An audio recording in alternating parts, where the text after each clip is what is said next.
So as most of you guys just saw, the Green Bay Packers beat the Chicago Bears 35-16, giving the Green Bay Packers the number one seed. The number one seed going to the playoffs, being one of the only team in the NFC to get it by. And that's definitely, very crucial, giving our players some time to heal. And honestly, it's good to see. It's exciting to see. And I think coming into this season, I think there were just so many doubters when it came to, looking at the Green Bay Packers, especially when it came to the media. Back to when Jordan Love was drafted, people really seemed to be down on Aaron Rodgers and sort of thinking like, oh, he's old, he's washed up. But as you have seen this season, and as Packers, fans have told other people and shown other people, Aaron Rodgers is not washed up. He just had one of the best years of his career. And in that game, he broke the Packers franchise record for touchdown passes. He also broke the Packers season record for completion percentage.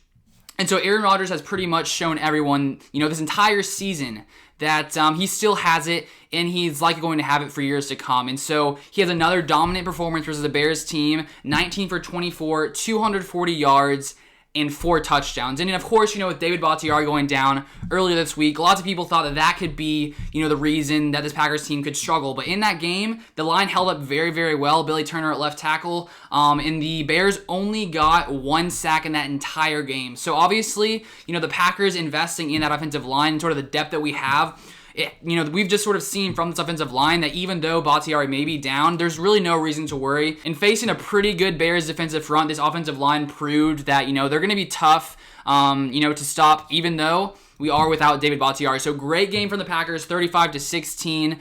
Mitchell Trubisky goes 33 of 42, 252 yards, 0 touchdowns, and 1 interception. And honestly, for Mitchell Trubisky in that game, there were so many passes underneath for the Bears. Besides that, one bomb to Mooney that Darnell Savage barely missed. There are just so many short passes down underneath for Mitchell Trubisky, 0 touchdowns in that game. And so he was okay, 33 for 42, an 81.7 rating, and we sacked him 1 time. But one of the biggest, I think, keys for this game was really the red zone for both teams. The Packers, I don't know how many times they're in the red zone. Let me see if I can see the stats right here. I'm filming this right after the game ends. So, yeah, the Packers, they had 4 red zone attempts. They went 4 for 4 in the red zone, where the Bears went 1 for 5 in the red zone. So that's obviously the biggest difference.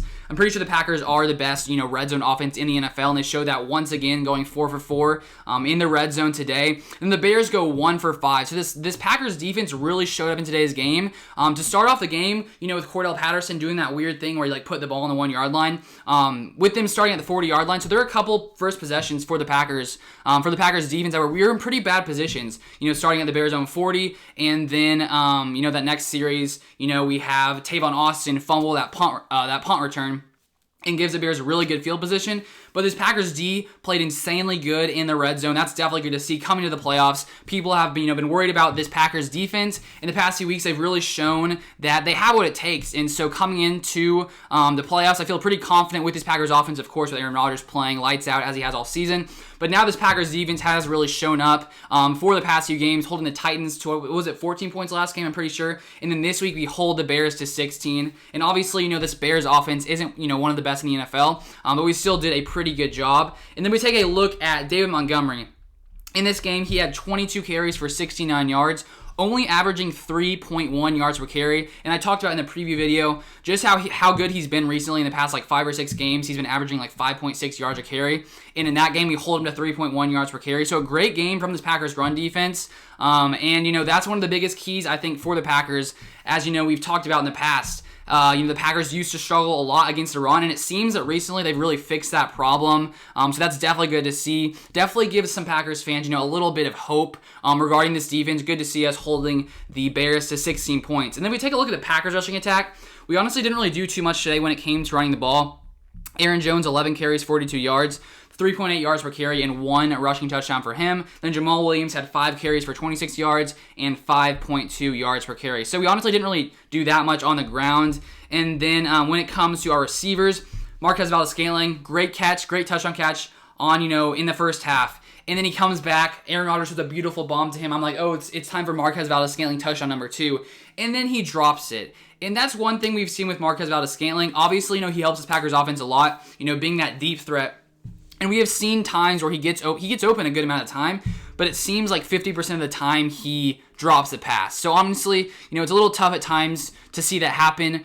He's still, 87 yards, 1 touchdown, but obviously it would help if he would have caught that touchdown. It would have put the Packers up even more to start off that game. And even with, that drop, the Packers still put up 35 points. And so even when this offense does struggle a little bit at times, we're still able to make up for it, even if we do have, a couple bad series. And then let's see, Davante Adams, honestly pretty quiet in this game until the end. He has 6 receptions, 46 yards, and 1 touchdown. And in that game, he broke the Packers, as I already said earlier.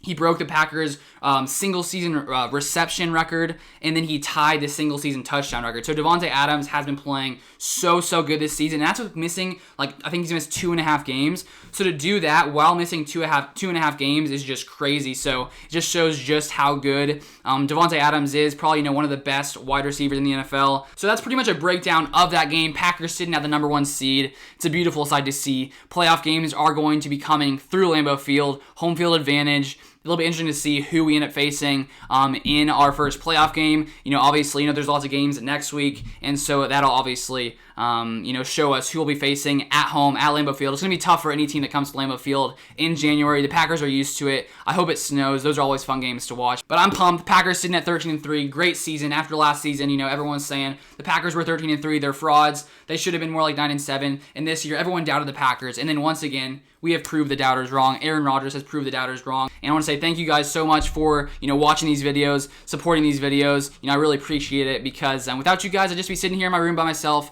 talking to a camera with no one watching. But luckily, there's a few people watching. So I want to say thank you guys so much. Go Pack Go, baby.